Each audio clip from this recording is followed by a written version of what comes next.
महाराज जी, हम ये मानते हैं कि श्राद्ध या तर्पण करने से पितृ संतुष्ट रहते हैं, पर अगर पितृ दोष हो तो हम क्या कर सकते हैं उनका आशीर्वाद सदैव हम पर बना रहे?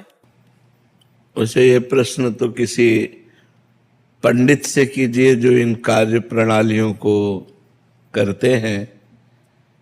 हम ये जानते हैं कि समस्त दोषों से मुक्त होने के लिए, समस्त ऋणों से मुक्त होने के लिए, देव ऋण, ऋषि ऋण, मातृ ऋण, पितृ ऋण, गुरु ऋण, समस्त ऋणों से मुक्त होने के लिए और समस्त दोषों से मुक्त होने के लिए एकमात्र भगवान की शरण लेकर यदि हम नाम जपते हुए अपने कार्यों को करें, चाहे वो पितृ तर्पण हो, चाहे वो श्राद्ध हो, तो इससे सब दोष मुक्त हो जाएंगे, सब पितरों का कल्याण हो जाएगा। सातरति सातरति सा लोकान तारयति, वो स्वयं तर जाता है, स्वयं तर जाता है, लोगों को तार देता है, जो अपने चित्त को भगवान में अर्पित कर देता है, जो निरंतर नाम जप करता है, भगवान की शरण में है। ये उपाय तो हम जानते हैं, लेकिन अब जो शास्त्रीय पद्धति से पितृ तर्पण और श्राद्ध ये कभी करवाया नहीं है, बाबा जी रहे हैं, तो किसी आचार्य पंडित जो करवाते हैं उनसे पूछ लीजिए।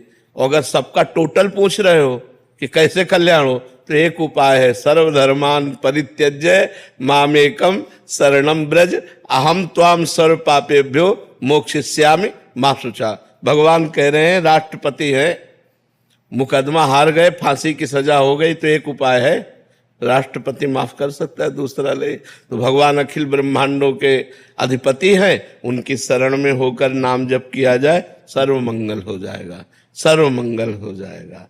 तो इसलिए हमारे तो यही उपाय पता है। अगर और छोटे मोटे उपाय जानने हो तो किसी आचार्य से मिलो जो आपको ऐसे उपाय बताए, हमको तो इसका ज्ञान है नहीं जी। अजीत दुबे जी, राधा वल्लभ श्री हरिवंश महाराज जी। महाराज जी, क्या नाम जप करने से बिगड़े हुए कार्य में सफलता पाई जा सकती है? बिल्कुल बिल्कुल, यही तो एक उपाय है जो बिगड़े हुए कार्य को संभाल दे, यही उपाय है, दूसरा कोई उपाय नहीं। भगवान का नाम जब सब बिगड़ी बना देता है, आप जप के देख लो।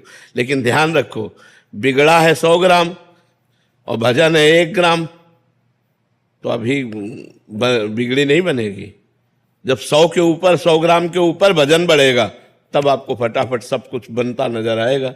अब होता है कि हमारा पाप है 500 ग्राम और भजन 5 ग्राम है, मान लो हम मानते हैं आप करते हो, तो आपको अनुभव में नहीं आएगा, आनंद अनुभव में नहीं आएगा, क्योंकि जब तक संपूर्ण पाप नष्ट नहीं हो जाएगा तब तक भगवदानंद का अनुभव नहीं होता।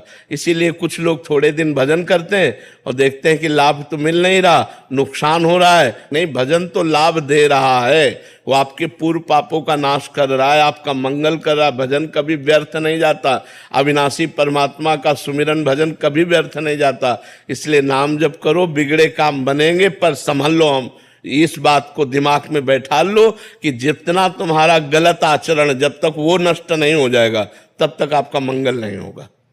पुण्य कर्म के बस थोड़ा सुख आ जाएगा, पाप कर्म के फल दुख आ जाएगा, लेकिन जो मंगल है एक बार शुरू हुआ तो कभी अमंगल नहीं होता जीवन में। ध्यान रखना, अमंगल होते होते मंगल हो जाता है, दिखाई देता है अमंगल हुआ और मंगल हो गया।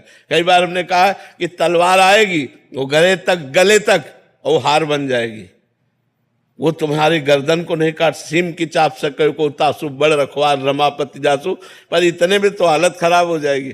बस उसी में हालत खराब ना हो तो वही भक्त है, वही भगवान का भक्त। बड़ी कठिन बात है ये, बड़े लीला बिहारी भी हैं, बड़े लीला बिहारी। हरी तेरी गति लखना पर है, सारा खेल उन्हीं का चल रहा है। ऐसे हो जाओ और भगवान का भजन करो तो निकल जाओगे नहीं। ऐसी ऐसी समस्याएं, ऐसा प्रपंच, ऐसी माया की दुर्गति किए हुए जीव की दुर्गति की हुई। थोड़ी थोड़ी सी इंच इंच जगह में भाई भाई को मारे डाला, थोड़ी सी वासना में पति पत्नी के बीच में मन मुटाव, पति पत्नी की हत्या, क्या क्या सब संसार में हो रहा है। अरे भगवान की शरण में हो जाओ, बुद्धि शुद्ध हो जाए तो बच जाओ, नहीं पता नहीं कौन सा पाप कहाँ करवा दे माया। और निरंतर नाम जप करो, तभी आनंद की अनुभूति।